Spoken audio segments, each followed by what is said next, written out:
आप देख रहे हैं आज़ाद बुल इंडिया का हेडलाइंस शो। आज है 25 मार्च 2025। मैं हूं आदिल खान आज़ाद। दुनिया के सबसे बड़े अखबारों और दुनिया के सबसे बड़े पोर्टल से चुनी गई कुछ बड़ी खबरों को आपके सामने रखेंगे जिन्होंने आज सुर्खियां बटोरी। इस शो में आज आप देखेंगे इसराइल ने जबालिया के लोगों को इलाका छोड़ने की दी आखिरी वार्निंग। गजा से 3 रॉकेट्स हुए फायर, फलस्तीनी इस्लामिक जिहाद ने ली जिम्मेदारी। इसराइल ने कदम खींचे वापस नहीं कर सका गजा में मिलिट्री गवर्नेंस का फैसला। ईरान ने अपनी सरहदों को बताया रेड लाइन। अमेरिका ने दी हमले की धमकी तो ईरान ने कहा किसी भी खतरे को नहीं करेंगे बर्दाश्त। इसराइल ने सीरिया के 2 एयर बेस पर फिर किया हमला, जुलानी अब भी खामोश। और यूक्रेन ने रशिया के एनर्जी इंफ्रास्ट्रक्चर को दहलाया, लगातार कर रहा ड्रोन अटैक। गुड इवनिंग, करते हैं शुरुआत इस शो की। इसराइल ने फाइनल वार्निंग दी है गजा के मजलूम निहत्थे लोगों को। आईडीएफ ने जबालिया के लोगों को गजा के साउथ में जाने का हुक्म दिया है। हुक्म जो लोग बाहर से आए थे। इस्राएली आर्मी के स्पोक्स पर्सन अविचे अदारी ने एक्स पर कहा, जबालिया के तमाम लोगों के लिए ये आखिरी वार्निंग है। इससे पहले कि हम हमला कर दें, आप ये इलाका खाली कर दीजिए। माना जा रहा है कि आईडीएफ अब जबालिया में जो कुछ भी बचा रह गया है उसे भी तबाह करके ही छोड़ेगी। इससे पहले इस्राएली फौज बेत लाहिया और बेत हनून के लोगों को इसी तरह निकालने का हुक्म दे चुकी है। गजा में हर तरफ लोग बस जान बचाकर भाग रहे हैं। वो भाग रहे हैं क्योंकि इस्राएल रुक नहीं रहा है। अफसोस कि इस्राएल को कोई रोक भी नहीं रहा है। बढ़ते आगे, इस्राएल ने गजा से छोड़े गए 3 रॉकेट्स को अपने एयर डिफेंस सिस्टम से मार गिराने का दावा किया है। फलस्तीनी इस्लामिक जिहाद रेजिस्टेंस मूवमेंट ने इस रॉकेट हमले की जिम्मेदारी ली है, जो ये दिखाता है कि फलस्तीनी मूवमेंट्स के पास अब भी जंग लड़ने का माल मसाला मौजूद है, हथियार मौजूद हैं। अभी पूरी तरीके से जिस तरीके से इजराइल की तरफ से दावे किए गए थे, पूरी तरीके से उनके जंगी साजो सामान का खात्मा नहीं हुआ है। इस्राइल ने दावा किया कि उसके एयर डिफेंस सिस्टम ने नॉर्थ गजा से छोड़े गए 3 रॉकेट्स को रोक लिया या इंटरसेप्ट कर लिया और इस हमले से उसे कोई नुकसान नहीं हुआ, न ही किसी बंदे के चोट आई। ये इस्राइल का कहना है। सिदरोत और गजा के करीबी इलाकों में 2 दफ़ा सायरन्स भी बजे। लोग शेल्टर्स की तरफ भागे। जब जब रॉकेट्स छोड़े जाते हैं इजराइल में भगदड़ मच जाती है। इसके बाद इजरायली फ़ौज ने उन जगह के लोगों को निकलने का हुक्म दिया जहां से रॉकेट्स छोड़े गए थे, ताकि फिर वो उस लॉन्चिंग पैड पर हमला करके उसे आगे के लिए तबाह कर दे। तीसरी खबर का रुख करते हैं। इस्राएली हुकूमत ने अभी तक गजा में मिलिट्री गवर्नेंस का फैसला नहीं किया है। पहले खबर आई थी, बल्कि कुछ ही घंटों में खबर बदल गई। कुछ घंटे पहले खबर आई थी कि गजा में इस्राएली मिलिट्री रूल लागू करने जा रहा है। इसराइल जो है अपना मिलिट्री रूल लागू करने जा रहा है। इसराइल ने यह फैसला किसी डर की वजह से वापस लिया या थोड़ी देर लटका दिया है, कुछ दिन, या इसकी कोई और वजह है, अभी साफ नहीं है। अब इसराइल के फॉरेन मिनिस्टर गिदियोन सार ने कहा है कि इसराइली हुकूमत ने अभी तक ये फैसला नहीं किया है कि गजा में मिलिट्री गवर्नेंस लागू की जाएगी या नहीं। जेरूसलम में एक प्रेस कॉन्फ्रेंस के दौरान सार ने कहा कि अभी तक हमारी कैबिनेट ने डिसाइड नहीं किया है। दरअसल एक और इस्राएली अफसर मंडे को ये वजाहत कर चुके हैं कि इस्राएली हुकूमत अभी तक ये तय नहीं कर सकी कि गजा के सिविल मामले कैसे संभाले जाएंगे। इसमें मिलिट्री गवर्नेंस का भी ऑप्शन शामिल है, ये उन्होंने कहा था। बढ़ते आगे, हमास के अल-कस्साम ब्रिगेड ने 2 इस्राएली होस्टेजेस का एक वीडियो जारी किया है। इस वीडियो में होस्टेज कह रहे हैं कि इस्राएल का गजा पर नया हमला उनकी मौत का सबब बन सकता है। वीडियो का नाम टेल देम ओहाद रखा गया है, जिसमें दोनों होस्टेजेस ने अपनी ज़िंदगी की मुश्किल हालात, ख़ास तौर पर खाने, पानी और दवाओं की कमी का जिक्र किया है। इसके ज़रिए हमास ने दोस्तों इस्राएली होस्टेजेस की फैमिलीज़ को और इसराइल के बाशिंदों को ये बताने की कोशिश की है कि अगर गजा के लोगों का राशन और दवा बंद की जाएगी या की गई है तो होस्टेजेस के ऊपर भी इसका सेम असर पड़ेगा और पड़ रहा है। एक होस्टेज इस वीडियो में ये कहता हुआ दिखाई देता है कि हमने मौत को अपनी आंखों के सामने देखा है, ये हमले हमें ख़त्म कर देंगे। उस होस्टेज ने कहा कि इसराइल ने जब क्रॉसिंग बंद की तो उनकी मुश्किलें और बढ़ गईं, लेकिन उसने ये भी कहा कि जब जनवरी में सीज़फायर हुआ था تو حماس کے لڑاکوں نے ان کا خیال رکھا تھا، ان کو پوری ضروری چیزیں دی تھیں اور بھوکا نہیں رہنے دیا۔ لیکن 18 مارچ کے بعد جب دوبارہ جنگ شروع ہوئی، اسرائیل نے حملے شروع کیے تو سب کچھ تباہ ہو گیا۔ دراصل یہ ویڈیو نتنیاہو کے خلاف پریشر ڈالنے کا ایک طریقہ ہے تاکہ وہ یہ سمجھ سکیں کہ ہوسٹیجز کی زندگی بھی جنگ دوبارہ شروع ہونے سے داؤں پر لگ گئی ہے۔ قطر نے غزہ سے فلسطینیوں کو نکالنے اور سیٹلمنٹس بڑھانے پر اسرائیل کی شدید مذمت کی ہے۔ قطر کی فارن منسٹری نے ایک آفیشیل اسٹیٹمنٹ دیا ہے۔ اس میں کہا گیا کہ قطر اسرائیل کی اس پالیسی کی شدید مذمت کرتا ہے جس میں فلسطینی بھائیوں کو غزہ اسٹرپ سے نکالنے اور اللیگل سیٹلمنٹ نیبرہڈز کو ویسٹ بینک میں الگ کرنے کا فیصلہ شامل ہے۔ قطر کی فارن منسٹری نے ایک آفیشیل اسٹیٹمنٹ میں کہا ہے کہ قطر اسرائیل کی اس پالیسی کی شدید مذمت کرتا ہے جس میں فلسطینی بھائیوں کو غزہ اسٹرپ سے نکالنے اور اللیگل سیٹلمنٹ نیبرہڈز کو ویسٹ بینک میں الگ کرنے کا فیصلہ شامل ہے، جو انہیں کالونیل سیٹلمنٹس بنانے کا راستہ ہموار کرتا ہے۔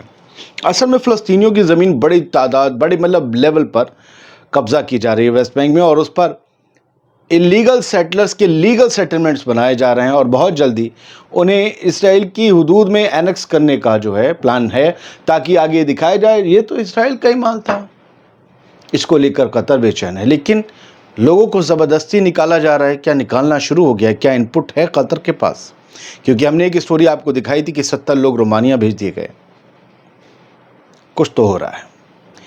ایران کی سرحدیں ریڈ لائن ہیں، کسی بھی خطرے کو برداشت نہیں کیا جائے گا، یہ ایران کی خبر ہے۔ آرمی کمانڈر، ایران کے آرمی کمانڈر جو ہیں، army ground force commander brigadier general Kiumars Heydari نے کہا ہے کہ اسلامک ریپبلک اپنی سرحدوں اور قومی سیکیورٹی پر کوئی سمجھوتا نہیں کرے گا، یعنی ایران۔ حیدری نے کہا کہ ملک کی سرحدیں ہماری ریڈ لائن ہیں اور ان کی حفاظت آرمی گراؤنڈ فورس کی سب سے بڑی ترجیح ہے۔ انہوں نے کہا کہ بارڈر گارڈز کا مسلسل موجود رہنا دشمنوں کے خلاف ایک مضبوط دیوار ہے جو آرمڈ فورسز اور ایرانین قوم کے لیے فخر کی بات ہے۔ حیدری نے دعویٰ کیا کہ ان کی فورس ہر وقت نئی ٹیکنالوجی اور بہترین ٹریننگ کے ذریعے کسی بھی چیلنج کا سامنا کرنے کو تیار ہے۔ یہ بیان اپنے اندر کئی شعلے لپیٹے ہوئے ہیں، کئی شعلے اور کئی تیاریاں۔ اب اس بیان کو دینے کی وجہ سمجھیے۔ دراصل امریکہ کے پریزیڈنٹ ڈونلڈ ٹرمپ نے ایران کے خلاف جنگ کا لہجہ سخت کر دیا ہے۔ بار بار جنگ کی دھمکی، بس جنگ کی کہنے کو آئے تھے کہ ہم پیس لائیں گے، امن لائیں گے، ہر بار جنگ کی دھمکی۔ انہوں نے کہا ہے ٹرمپ نے کہ تہران کو یا تو ملٹری ایکشن سے ڈیل کیا جائے گا یا پھر ایک نئی نیوکلیئر ڈیل کے ذریعے ڈیل کیا جائے گا۔ تو یا تو نیوکلیئر ڈیل پر ہماری بات مانو یا پھر ملٹری ایکشن کے لیے تیار رہو۔ تو ایران نیوکلیئر ڈیل کرنے سے تو رہا باز، لہٰذا اس نے حملے کی صورت میں ڈیفنس اور اٹیک دونوں کی تیاری شروع کر دی ہے۔ بس اتنی سی بات ہے، لیکن کیا بات ہے؟ آئی ڈی ایف نے دعویٰ کیا ہے کہ اس نے سیریا کی 2 ایئر بیسز پر دوبارہ حملہ کیا ہے۔ Israeli defence force I D F نے کہا کہ اس نے سیریا کے پالمائرا اور T4 ایئر بیس پر دوبارہ حملہ کیا ہے تاکہ وہاں بچی ہوئی ملٹری طاقت کو، ملٹری ساز و سامان کو ختم کیا جا سکے جو بشار الاسد کی رجیم کے وقت کی رکھی ہوئی ہے۔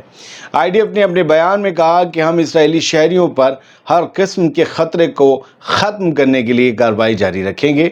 دوستو، جب سے ایس ٹی ایس نے دسمبر میں بشار الاسد کی حکومت گرائی ہے، تب سے اسرائیل سیریا کی کئی ملٹری سائٹس پر، کئی ایئر بیسز پر حملے کر چکا ہے۔ اسرائیل کا کہنا ہے کہ وہ نئے حکمرانوں کو ہتھیاروں تک رسائی ملنے سے روکنا چاہتا ہے، جبکہ یہ نئے حکمران ہتھیاروں کے دم پر ہی حکومت میں آئے ہیں۔ تم کون سے ہتھیاروں سے ان کی رسائی کو روکنا چاہتے؟ یہ تو عجیب بات ہے۔ وہ ان کی اپروچ ہی ہتھیاروں تک ہے، عجیب بات۔ وہ اب اسرائیل ہے جو بھی کہتے، اسرائیل کے لیے تو یہ سب جہادی ہیں اور ایک الشرع ہیں جو روز اتنی بدنامی اور نقصان ہونے کے باوجود سوٹ پہنے یہاں سے وہاں بندہ گھوم رہا ہے، کوئی فرق ہی نہیں ہے۔ اب بات رشیا یوکرین کی۔ رشیا کے انرجی انفراسٹرکچر پر یوکرین لگاتار حملے کر رہا ہے۔